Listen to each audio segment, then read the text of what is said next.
బోయపాటి శ్రీను గారికి బాలకృష్ణ గారికి బహుశా మైండ్ ఏమన్నా సరిగా పనిచేయట్లేదా? ఈ కారణంగానే ప్రజలు మిగతా దేశాలంతా దారుణంగా బరితెగించట్లేదు. కాబట్టి ప్రజల్ని ఆ బరితెగింపు వైపు నడిపించాలంటే ఏం చేయాలి అంటే గోజిలేని బాబుగా సైన్స్ ని కించపరిచినట్టు నీకు ఎక్కడ కనపడిందిరా? అమ్మకు పుట్టాను, భరతమాతకు పుట్టాను అనుకున్న ప్రతి వాడు ఈ సినిమా చూడండి.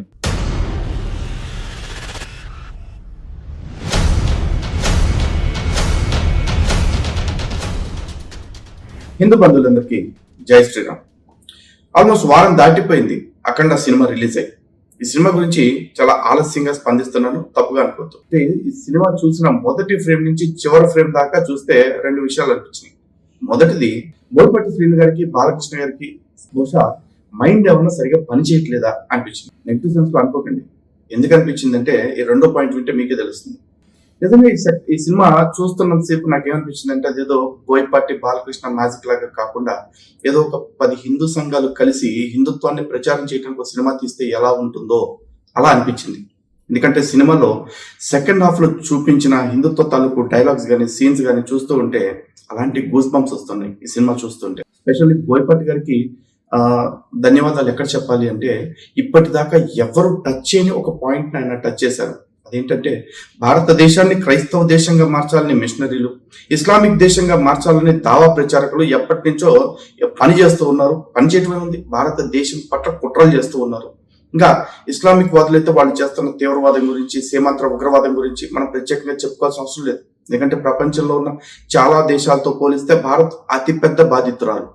అలాగే ఈ క్రైస్తవ టెర్రరిజం బహుశా దీని గురించి ఎవరు మాట్లాడరు, ఎందుకంటే చాలా మందికి అవగాహన లేదు. ఇది ఈశాన్య రాష్ట్రాల్లో 7 సిస్టర్స్ పేరుతోటి, గ్రేటర్ నాగాలాండ్ ఫర్ క్రైస్ట్ పేరుతోటి దేశాన్ని మరో ముక్క చేయాలని ఎప్పటి నుంచో కుట్ర చేస్తూ ఉన్నారు ఈ క్రిస్టియన్ తీవ్రవాద సంస్థలు.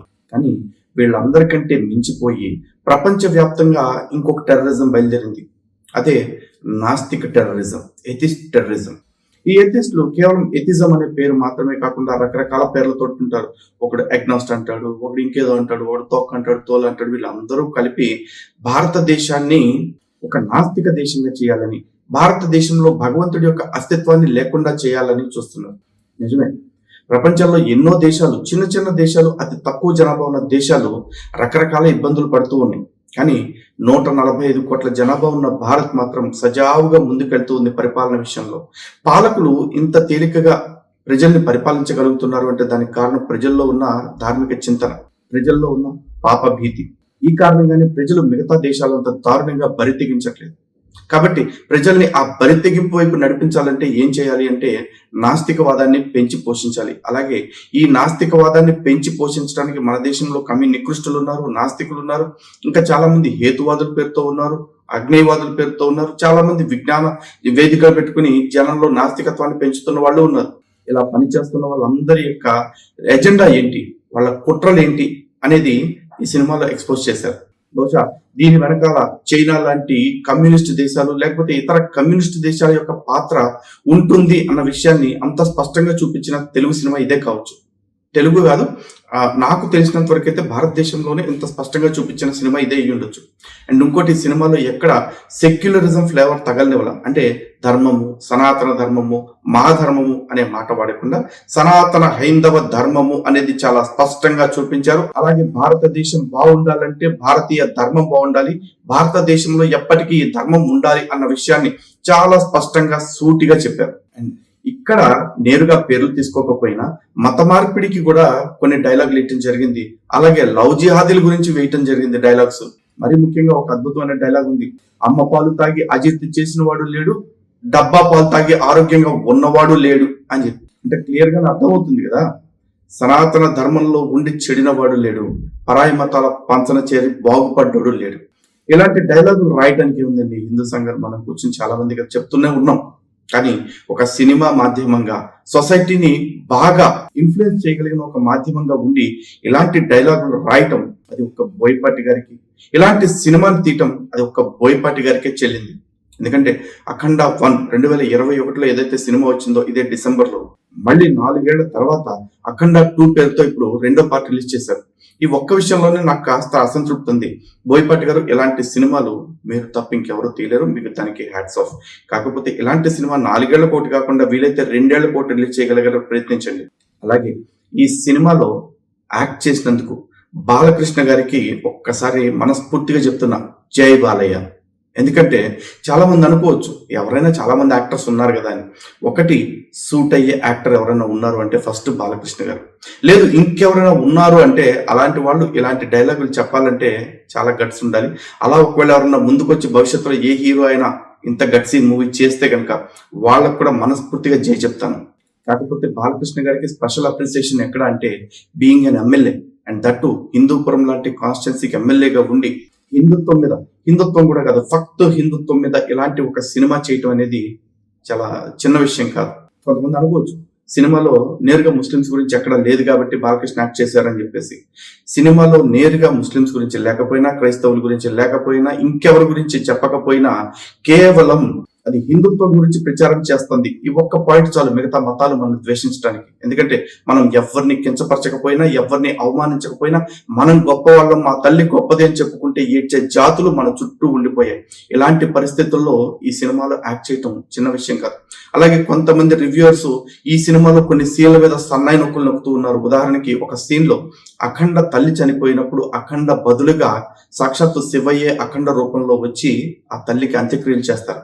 దాని గురించి ఈ పిల్ల రివ్యూవర్స్ బ్యాచ్ అవడం ఒకడు మాట్లాడుతూ వాడు అంటున్నాడు, ఎంతమంది మనుషులు చచ్చిపోతే రాని దేవుడు అఖండ వాళ్ళ తల్లి చనిపోతే అంత్యేష్టి చేయడానికి మాత్రం వస్తాడా? ఇదేం దైవత్వం అని చెప్పి అన్నాడు.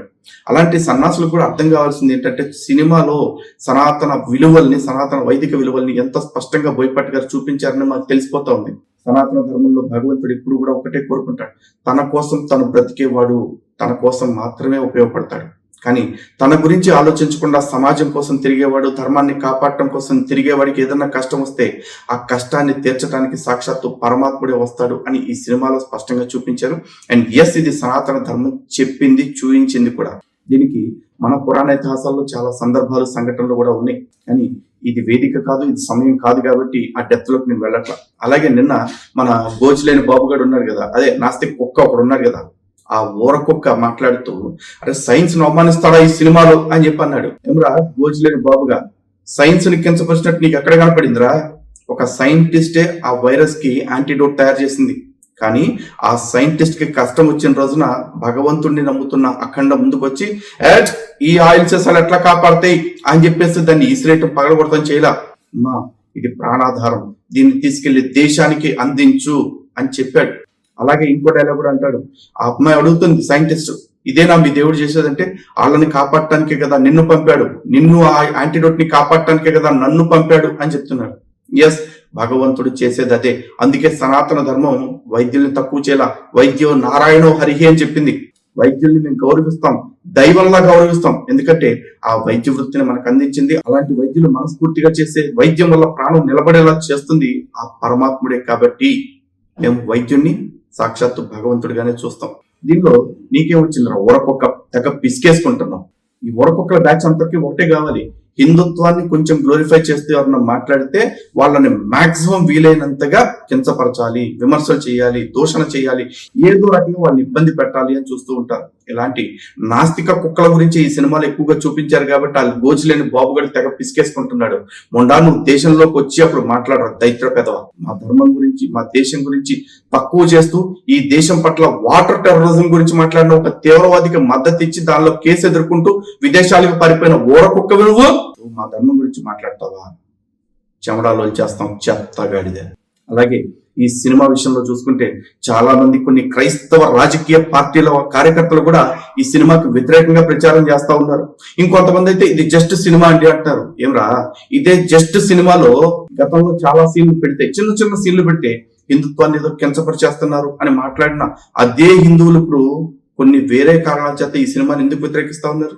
మరి ఇదే కొంతమంది సమాజంలో మేము మేధావులు అని చెప్పుకుంటున్న వాళ్ళు సమాజంలో కుల వైషమ్యాలు రెచ్చగొట్టేలాగా కొన్ని సినిమాలు తీశారు కదా, జై భీమని, నారప్పని, సార్పట్ట, అట్లాంటి సినిమాల్ని నెత్తికి పెట్టుకున్నారే.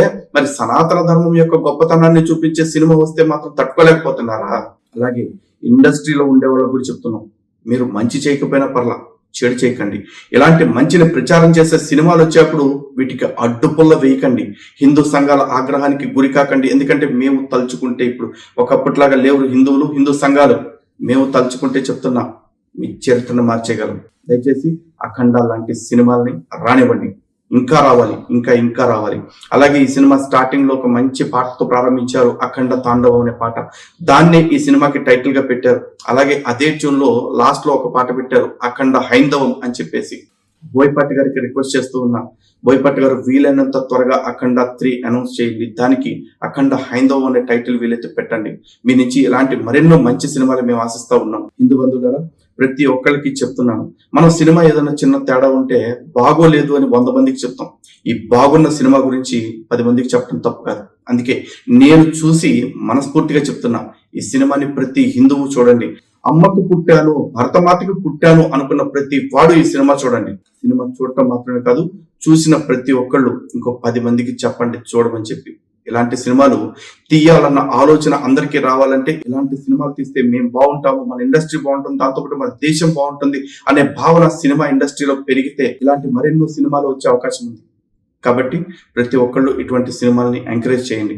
సినిమా వల్ల అద్భుతాలు జరుగుతాయా అంటే అద్భుతాలు జరుగుతాయని నేను చెప్పను, కానీ సినిమా ఖచ్చితంగా అంతో ఎంతో ప్రభావం చూపిస్తుంది.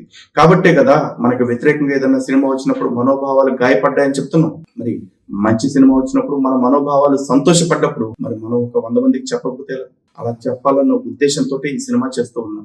ఇక స్టార్టింగ్ లో చెప్పిన డైలాగ్ ఉంది కదా, వాళ్ళకి బహుశా మైండ్ పాడైపోయిందా అని చెప్పేసి. నిజంగానే ఇండస్ట్రీలో వాళ్ళ కెరీర్ గురించి, ఎందుకంటే సమాజంలో వీళ్ళ మీద ఒక ముద్ర వేసేస్తారు, వీళ్ళు హిందుత్వవాదులు, లేకపోతే వీళ్ళకి ఫ్లేవర్ అంటించేస్తారు. అలాంటి ఫ్లేవర్ కి భయపడకుండా బోయపాటి శ్రీను గారు, బాలకృష్ణ గారు ఇద్దరు కూడా ఇంత గొప్ప సినిమాలో యాక్ట్ చేసినందుకు, తీసినందుకు వాళ్ళకి నిజంగా మనం రుణపడి ఉండాలి. నేను ఆ ఉద్దేశంతోనే వాళ్ళకన్నా మైండ్ పాడైందా అన్నాను తప్ప నిజంగా వాళ్ళది ప్రాపర్ మైండ్. ఇలాంటి మైండ్స్ ఇంకా రావాలి, ఇలాంటి మూవీస్ ఇంకా రావాలి. వచ్చేలాగా మీ అందరూ కూడా ఆదరిస్తారని మనస్ఫూర్తిగా కోరుకుంటున్నాను. మీ అందరికీ తెలుసు, నేను ప్రొఫెషనల్ సినిమా రివ్యూవర్ని కాదు, కాబట్టి సినిమాలో ఉన్న టెక్నికల్ డీటెయిల్స్ ఇతర ఏవి నేను మాట్లాడట్లేదు. నాకు తెలిసింది సనాతన ధర్మం. మన ధర్మాన్ని గ్లోరిఫై చేసేలాగా ఒక మంచి సినిమా వచ్చింది. అలాంటి మంచి సినిమాని మన వాళ్ళందరూ చూడాలన్నది మాత్రమే నా తాపత్రయం. జై శ్రీరామ్, భారత్ మాతా కీ జై.